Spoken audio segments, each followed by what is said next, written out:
Hey guys, this is Dr. Sandy with another exciting video for you and your family and friends. Today I'm going to be talking about some natural tips for carpal tunnel, how we can manage it, what is it, why does it happen, and what options do we have dealing with carpal tunnel. So first of all, let's start with what is carpal tunnel. Carpal tunnel is a situation where someone may experiencing some tingling and numbness, usually in the fingers and hands. It may spread from there, but that's classic carpal tunnel. It's usually going to be in a situation where someone has a job that's very repetitive. Um, so what that means is that someone who uses a computer all day, they may have a machine that they're using, maybe a drill, maybe they're hammering or something, but anything you're using your hands repetitively, maybe someone in a factory setting where, again, the hands are just being used, again, the tingling and numbness, and what's going on? Why are they getting that symptom? So that repetition, what's basically happening, there's something called the median nerve that actually starts in the neck, and from there it goes all the way down into your hand. So I made this beautiful diagram over here, but basically the median nerve is coming down, and then there's something called the transverse carpal ligament. If that ligament compresses that nerve, you can basically get those tingling and numbness sensation in the hand. So usually, obviously, that can cause discomfort. As I said, it can spread from there. If it gets bad enough, someone may have trouble holding something, squeezing something, turning something. It can affect power, obviously. And if we also look at it as well, as talked about repetitive tasks, someone who's diabetic, yes, that can affect it. If weight becomes an issue, that can also be a concern as well. And sometimes you'll see that in mothers who are pregnant, the extra weight is squeezing on that nerve as well. Now, what are the options? Sometimes doctors will recommend like a splint or something to kind of keep that in place.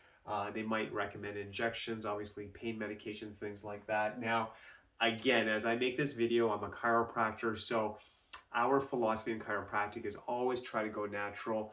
Yes, sometimes, there's a time and place for drugs and surgery when it's gone too far, but in those initial stages, if you can meet a patient, you can look at natural options. So chiropractic, I wanted to make this very clear. If someone has a situation where it's so bad, they're dropping everything, very severe, 24 hours a day, they're constantly in pain, it's probably gone too far. But if it's those earlier stages where maybe it's off and on, they're managing, but they can see it's kind of getting more serious, I think chiropractic would be a great option to explore. So what you want to basically do if you go to the chiropractor, they would probably see, first of all, what is the health of the neck, because that's where the median nerve starts, and then they can do adjustments if required at the base of the neck. So you're talking like C5, C6, C7, maybe T1, something in that area. Because that leads into the brachial plexus. From the brachial plexus, it goes into the median nerve.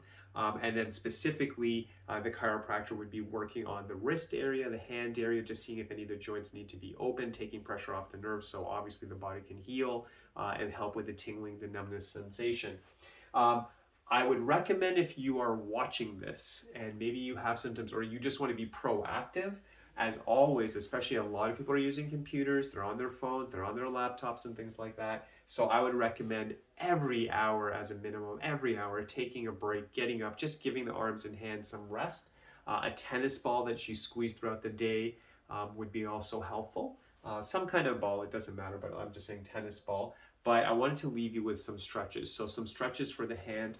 What we could do is we could have the hand go back like this. See what you can tolerate. We always want to feel good. We don't want anything to be painful. We want to be comfortable, but a good stretch. And we're just going to have the hand go back. You can hold for 10, 20, 30 seconds. You can reverse it as well. I'm keeping my elbows straight. So these are some stretches you can do with repetitive tasks or you're using a computer. Another thing you can do as well is that with the hands, we can also have something called like a prayer stretch where we're like this. There's another more, I think it's a little more advanced actually. So you're like this going the other way. I think that's a little more demanding. See what you can tolerate. So there's the traditional stretch where you're like this. Then we're going to have the other stretch like this, which I personally find a little more tougher. And then the other thing you can do as well, we're doing the tennis ball, we talked about the hand.